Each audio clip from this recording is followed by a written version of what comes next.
दूसरा पित्त का हिस्सा बहुत क्लियर है, एकदम स्ट्रेट फॉरवर्ड है कि घी ज्यादा खाएंगे पित्त आपका हमेशा सम रहेगा। और ज्यादा घी खाने का जो समय है वो बारिश के दिनों में और ये जो गर्मी के दिन होते हैं ना, उस समय घी ज्यादा खाइए ताकि पित्त को कंट्रोल करके रखे। और वात के लिए मैं पहले ही बता चुका हूं, शुद्ध पित्त।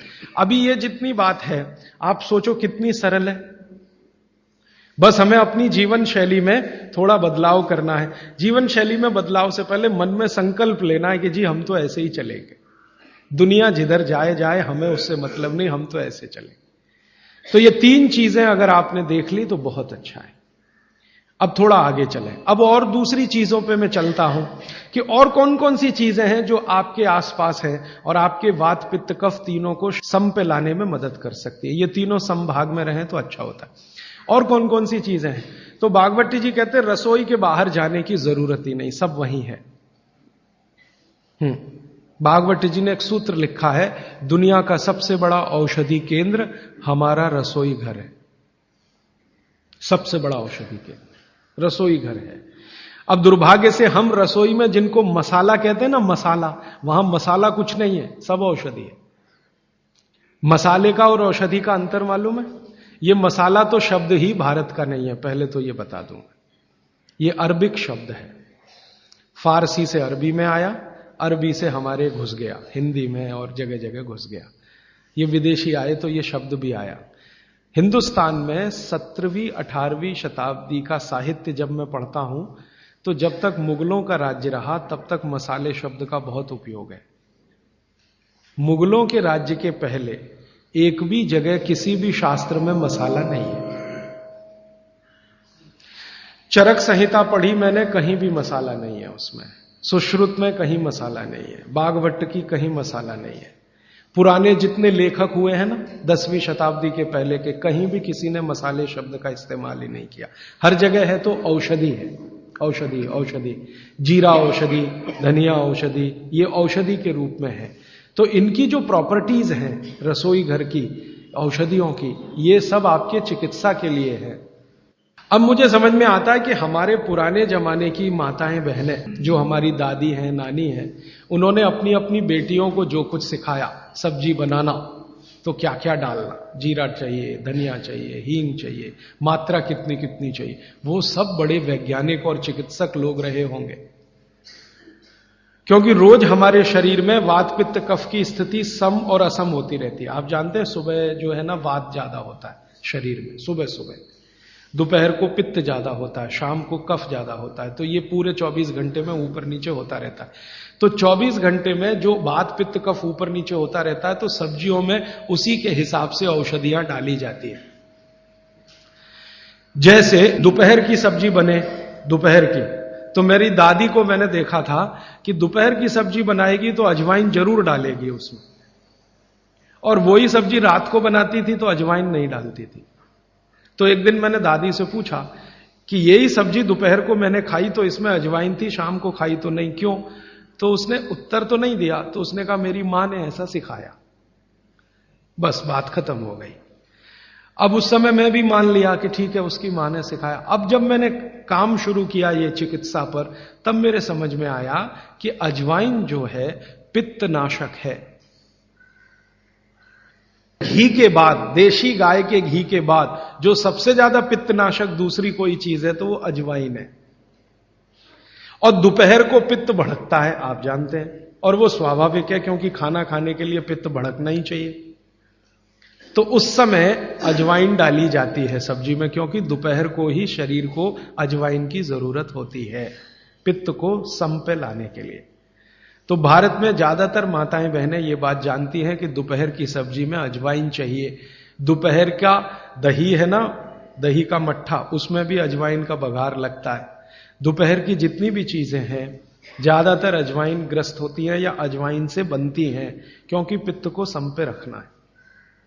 तो आप सोचो जो लोग ये कर रहे हैं वो बिना कहे कितना बड़ा काम कर रहे हैं, हमने उसका वैल्यूएशन नहीं किया, ये हमारी मूर्खता। हमारे यहां तो एक बहुत बड़ा दुष्कर्म इस देश में हुआ है। अंग्रेजों के हम गुलाम हो गए तो सब कुछ हम भूल गए, अपनी चीजें।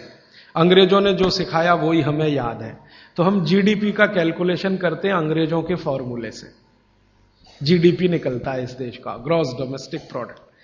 तो मैंने बहुत बार इस देश के अर्थशास्त्रियों से पूछा कि जीडीपी में आप विचित्र विचित्र कैलकुलेशन करते हैं।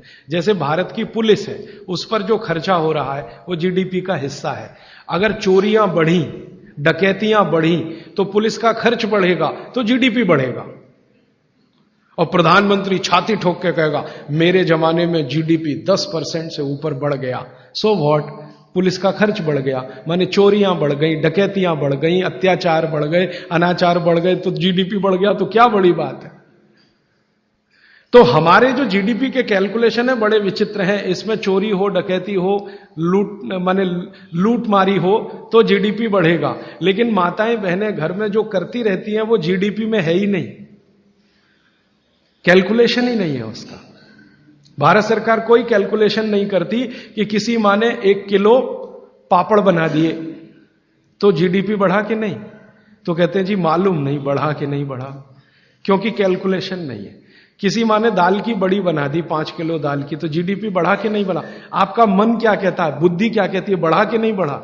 किसी ने बड़ी बना दी, किसी ने पापड़ बना दिए, किसी ने कुछ बना दिया, किसी ने गोंद के लड्डू बना दिए, किसी ने मावे का कुछ बना दिया, तो जीडीपी तो बढ़ ही रहा है, लेकिन हम कैलकुलेट नहीं कर रहे हैं उसको, क्योंकि अंग्रेजों के यहां महिलाओं का किया हुआ काम महत्व का नहीं माना जाता।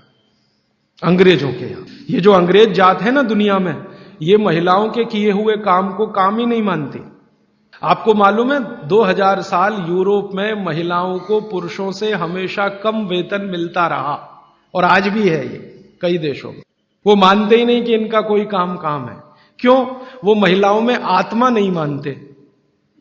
हां, यूरोप का सबसे बड़ा दार्शनिक है प्लेटो, वो कहता है कि स्त्रियों में आत्मा ही नहीं होती,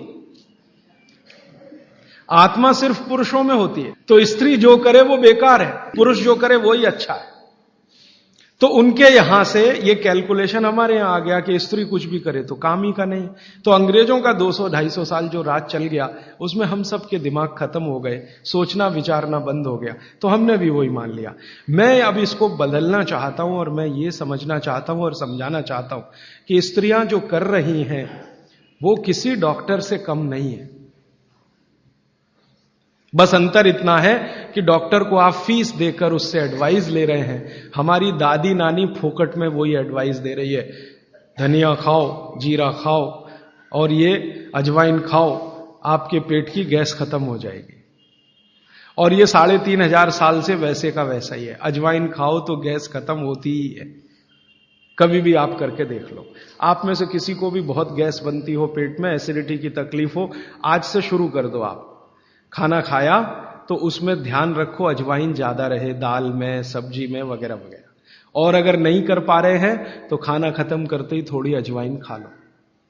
अजवाइन ज्यादा तकलीफ ना कर दे, उसका बैलेंस है काले नमक के साथ, तो थोड़ा अजवाइन और काला नमक मिला के हर खाने के बाद खा के देख लो। 3 दिन में ना आपकी गैस बंद हो तो आप जो कहो मैं हारने को तैयार। ये गारंटी मैं नहीं दे रहा हूं, ये गारंटी अजवाइन दे रही है, मेरी गारंटी नहीं है, अजवाइन की गारंटी है। तो वो कहते हैं बागवट जी कि पित्त को सम रखने के लिए हमारे रसोई में घी के बाद जो दूसरी चीज है वो है अजवाइन।